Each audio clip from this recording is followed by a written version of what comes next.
Hello everyone, मैं हूं प्रहलाद यादव और टारगेट विद प्रहलाद चैनल पर आप लोगों का बहुत बहुत स्वागत करता हूं। मित्रों, आज का जो मैंने अपना टॉपिक सेलेक्ट किया है वो जनसंख्या वृद्धि या जनसंख्या कमी पर आधारित जो प्रश्न होंगे उन्हीं को हम कवर करेंगे। दोस्तों, इसमें जो जनसंख्या वृद्धि होती है वो चक्रवृद्धि ब्याज दर उसमें लगती है, आप लोग जानते होंगे, या कमी होगी तो वहाँ पर भी हमको चक्रवृद्धि ब्याज का फार्मूला यूज करना पड़ता है। तो आज उसी समस्या से आपको निजात दिलाने के लिए मैं ये वीडियो बना रहा हूँ। देखिए, ये जो क्वेश्चन है इस क्वेश्चन को लगाने के और भी तरीके हैं, मैं कैसे लगाता हूँ ये आप लोग देख लीजिए। कहा है एक नगर की जनसंख्या 10% वार्षिक दर से बढ़ रही है, वहाँ की वर्तमान जनसंख्या 1 लाख है, 3 वर्ष बाद नगर की जनसंख्या क्या होगी। तो दोस्तों, यहाँ पर जब 10% बढ़ रही है तो टोटल 100% होता है, जब 10% बढ़ जाएगी तो 110% हो जाएगा। इतना तो मालूम होगा ना, वर्तमान में जनसंख्या जितनी है वहीं से तो बढ़ेगी। तो वर्तमान में जनसंख्या 1 लाख है तो 1 लाख को पहले ऐसे हम लिख लेते हैं, हो गया 1 लाख। अब जब 10% बढ़ेगी तो पहले साल, यहाँ पर 3 वर्ष दिया है ना, 3 साल तक ये जनसंख्या 10% बढ़ती रहेगी, यानी तीनों साल 110%। ये पहले साल हो गया 110%, टोटल 100% ही होता है, 10% बढ़ जाएगी तो 110% हो जाएगा। और ये जो आपका 110% होता है, यहाँ पर प्रतिशत का निशान होता है, ये इस निशान को हटाते हैं तो बटे क्या आता है, 100 आता है। अगले, ये तो पहले साल हो गया, दूसरे साल पुनः 10% बढ़ेगी, तीसरे साल पुनः, ये तीसरा साल हो जाएगा, पुनः 10% बढ़ेगी तो 110 हो जाएगा। अब इसी को सॉल्व कर लीजिए, 2 शून्य ये वाला, 2 शून्य ये, पुनः 2 शून्य, पुनः 2 शून्य, पुनः 1 शून्य, 1 शून्य कैंसिल कर दिया, ये 1 शून्य यहाँ से कैंसिल कर दीजिए। अब यहाँ पर 11 का क्यूब तो सभी लोगों को मालूम होगा, 11 गुणे, देखिए इसमें शून्य, दोनों शून्य को रख लिया, इसमें से शून्य को रख लिया, बचा यहाँ 11, यहाँ 11, यहाँ 11, 11 गुणे 11 गुणे 11, यानी 11 का घन कितना होगा, 1331 होगा। अतः नगर की जनसंख्या कितनी हो जाएगी, 1331 हो जाएगी। ये आपका ऑप्शन सी। तो इस तरह से भी क्वेश्चन को हम लगाते हैं। यहाँ पर कुछ लोग चक्रवृद्धि ब्याज के फार्मूले को यूज करते हैं, लेकिन मैं चक्रवृद्धि ब्याज के फार्मूले को यूज नहीं करता हूँ। कुछ लोग ये कहते हैं कि 110% है तो यहाँ पर 10% बढ़ रही है तो 10/100 कर लो, इसको कैंसिल कर लो, 10 1 11, 11/10 कर लो। दोस्तों, जितना टाइम इतना ये करने में लग रहा है, जितना टाइम ये चीज़ें करने में लग रहा है, उससे कम समय तो इस चीज़ को रखने में लग रहा है, तो क्यों मैं इसको फॉलो करूं। तो मैं इसको भी फॉलो नहीं करता हूं।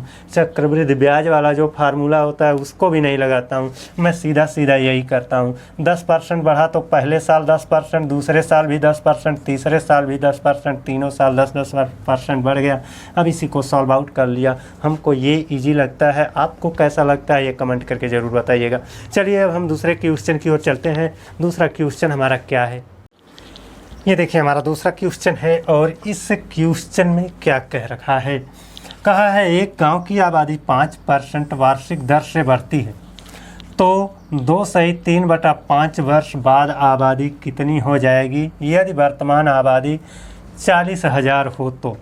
अब यही वर्तमान में जितनी आबादी है वहीं से बढ़ना स्टार्ट करेगा। तो ये रहा हमारा 40,000, और 40,000 ये बढ़ेगा पहले साल 5%, भैया 2 सही 3/5 यानी 2 वर्ष और 3/5 वर्ष। तो 1 वर्ष यानी पहले वर्ष जब बढ़ेगा तो कितना बढ़ेगा, 5% बढ़ेगा, तो हो जाएगा 105/100। अब दूसरे वर्ष कितना हो जाएगा, वहाँ भी आपका 5% बढ़ेगा तो 105/100 हो गया। अब देखिए ये 3/5 वर्ष, भैया 1 वर्ष बराबर 1 वर्ष में 5% बढ़ेगा ना, तो 3/5 वर्ष में कितना बढ़ेगा। देखिए ये 1 वर्ष में 5% बढ़ेगा तो 3/5 वर्ष है तो 3/5, 3/5 कर दिया, 3/5 इधर तो 3/5 इधर, 5 5 से कैंसिल हो गया, अतः 3/5 वर्ष में 3% बढ़ेगा। तो 2 वर्ष तो पूरा हो गया ना, दोनों वर्ष पूरा हो गया, और जब 2 वर्ष पूरा हो गया तो अब अगले साल 3/5 वर्ष में 3% ही बढ़ेगा। अभी यहाँ पर हमने सॉल्व आउट किया था, 3% ही बढ़ेगा, तो 103/100 हो जाएगा। अब इसको सॉल्व कर लेते हैं। देखिए इसको हम सॉल्व करेंगे तो 5 दूना 10, इसको हटा दीजिए, 5 दूना 10, 5 एकन्नम 5, और ये 5 दूना 10, वैसे ही ये भी 5 दूना 10, 5 एकन्नम 5, ये हो गया, और ये कटेगा नहीं। अब देखिए ये 2 शून्य 3 शून्य 4 शून्य, 1 2 3 4 शून्य कैंसिल हो गया, 2 दूना 4, ये कैंसिल हो गया। 21 का वर्ग कितना होगा, 21 का वर्ग 441 होगा, 103 अभी बाकी है, तो 103 से गुणा कर लीजिए। तो 441 और 103 का जब हम गुणा करेंगे तो हमारा आएगा 45,423। गुणा कर लेना आप लोग, 45,423 आएगा, और यही हमारा ऑप्शन होगा, यही हमारा उत्तर होगा। और इसमें आपका जो ऑप्शन नंबर ए है 423 ऑप्शन नंबर ए आपका ये सही हो जाएगा। तो इस तरह से इस दूसरे क्वेश्चन को हम लगा सकते हैं। अब हम चलेंगे उस तरफ जहाँ पर जनसंख्या कम होगी, नगर की जनसंख्या या गांव की जनसंख्या कम होगी, ऐसे क्वेश्चन को भी देखेंगे हम लोग। चलिए देख लेते हैं उस तरह के क्वेश्चन को भी। ये देखिए हमारा तीसरा क्वेश्चन है, और इस क्वेश्चन में कहा गया है एक गांव की आबादी इस समय 6,760 है। यदि इसमें 4% वार्षिक वृद्धि हो रही हो तो 2 वर्ष पूर्व गांव की आबादी कितनी थी। दोस्तों यहाँ पर ये टर्म आपको समझने लायक है कि जब पूर्व कहा है ना, जब बाद कहता है तो बाद कहता है तो 100 में हम प्रतिशत को जोड़ लेते हैं। जब बाद कहता है तो 100 में प्रतिशत को जोड़ लेते हैं, तो जैसे ये 4% है तो 104/100 हो जाता है।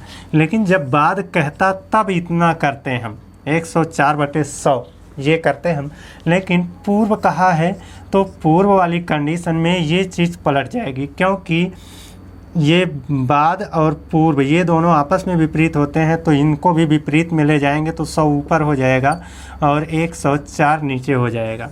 तो इस तरह से इसको समझते रहिए कि पूर्व कहेगा तो जो छोटा मान रहेगा, या फिर आप ये ध्यान रख सकते हो कि पूर्व जाने पर आबादी बढ़ेगी या घटेगी।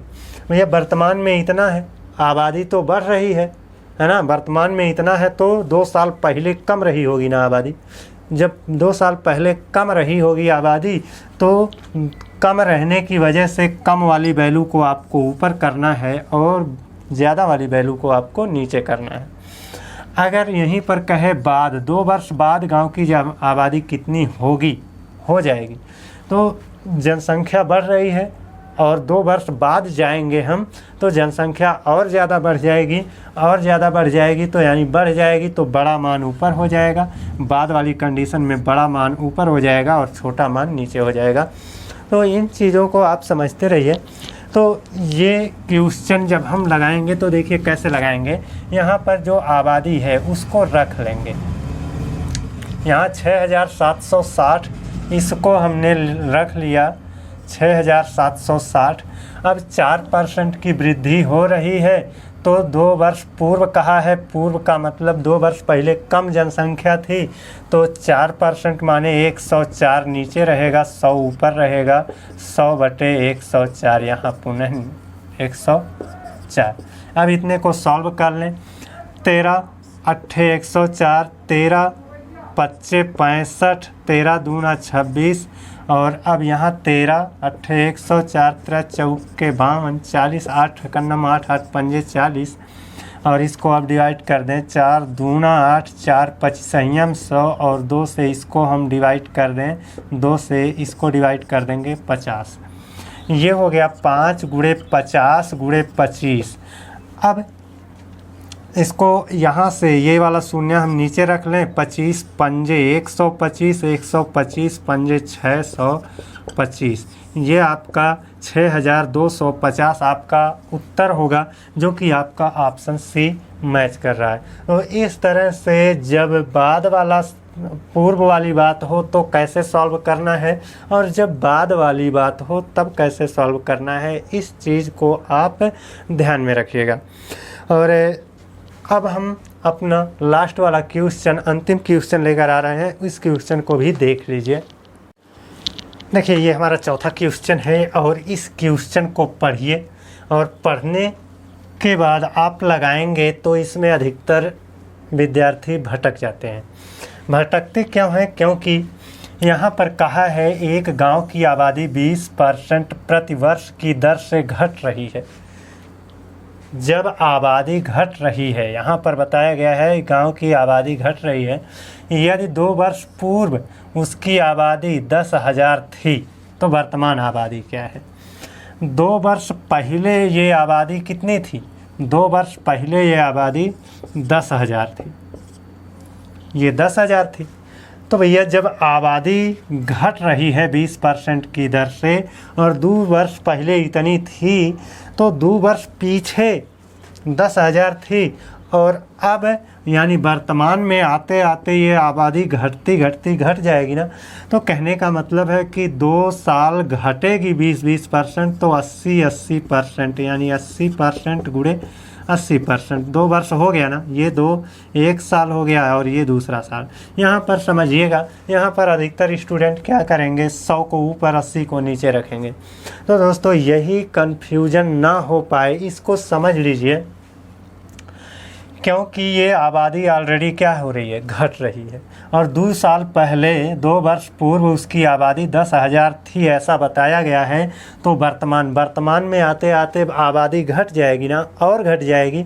जब वर्तमान में आबादी और घट जाएगी यानी कम हो जाएगी, तो कम वाली वैल्यू को हमें ऊपर रखना है ना। 20% प्रतिवर्ष की दर से घट रही है, तो 20% हर साल कम होती चली जाएगी। तो ये क्या था, 2 वर्ष पूर्व था, अब यहाँ 1 वर्ष पूर्व हो गया और ये क्या हो गया, वर्तमान हो गया। तो इस तरह से इसको सॉल्व आउट करेंगे तो ये 2 शून्य 2 शून्य 2 शून्य ये 2 शून्य ये, अब इनको सॉल्व कर लीजिए। ये 1 शून्य ये 1 शून्य 2 शून्य 8 28 64 6400, यानी वर्तमान में आबादी कितनी है, 6400। आपका बी ऑप्शन सही है। दोस्तों ये था हमारा आज का ये टॉपिक, जनसंख्या वृद्धि या जनसंख्या कमी पर आधारित प्रश्न, या पूर्व या वर्तमान, पूर्व वाली जनसंख्या और बाद वाली जनसंख्या। तो इस टाइप के जो क्वेश्चन होते हैं उनको लगाने का मैंने कुछ कंटेंट दिया है। आप अपने बुक को लेकर के कुछ क्वेश्चन को सॉल्व करिए, निश्चित रूप से क्वेश्चन लगेंगे। आज के लिए बस इतना ही। अगले वीडियो में एक नए टॉपिक के साथ, एक नए ट्रिक के साथ आपसे पुनः मुलाकात होगी। तब तक के लिए धन्यवाद।